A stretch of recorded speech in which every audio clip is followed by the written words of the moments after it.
नमस्कार, आप देख रहे हैं रिपब्लिक भारत का डिजिटल प्लेटफॉर्म। आपके साथ मैं हूं सुमित चौधरी। लोकसभा चुनाव से पहले मोदी सरकार लगातार फॉर्म में। इस सरकार ने जहां एक तरफ कई ऐतिहासिक फैसलों से लोगों को चौंकाया है, तो वहीं एक बार फिर मोदी गवर्नमेंट 2.0 के कार्यकाल खत्म होने से पहले एक और बड़ी खबर सामने आई है, और वो खबर है एक देश एक चुनाव से जुड़ी। जी हां, वन नेशन वन इलेक्शन, यानी कि एक देश एक चुनाव की काउंटडाउन अब शुरू हो चुका है। पूर्व राष्ट्रपति रामनाथ कोविंद की अध्यक्षता वाली कमेटी ने राष्ट्रपति द्रौपदी मुर्मू को इस बाबत अपनी रिपोर्ट भी सौंप दी है। सरल भाषा में समझें तो एक देश एक चुनाव का जो मेन पड़ाव था, उसे पार कर लिया गया है।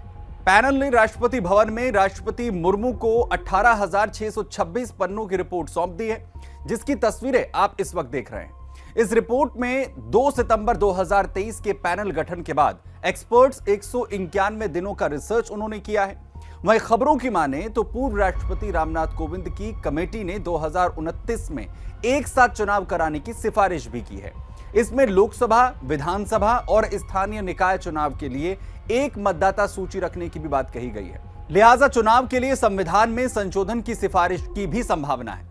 रिपोर्ट में जो बातें कही गई हैं, उसके मुताबिक विधि आयोग के प्रस्ताव पर सभी दल सहमत हुए तो ये 2029 से ही लागू हो जाएगा। अब सवाल उठता है कि क्या है वन नेशन वन इलेक्शन।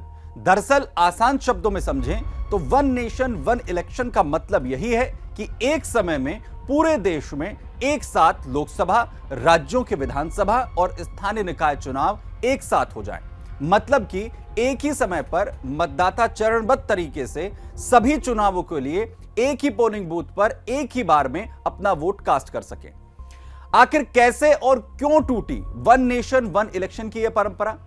यहां आपको जानना यह जरूरी है कि साल 1947 के बाद, यानी कि 1952, 1957, 1962 और 1967 तक लोकसभा और विधानसभा के चुनाव एक साथ ही होते थे।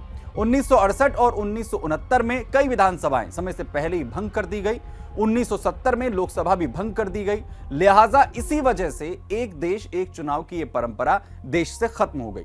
हालांकि एक बार फिर नए भारत में वन नेशन वन इलेक्शन की किरण दिखी है, जिस पर मौजूदा समय में बहुत तेजी से काम किया जा रहा है। एक्सपर्ट्स मान रहे हैं कि आगामी लोकसभा चुनाव वन नेशन वन इलेक्शन के तहत कराए जा सकते हैं।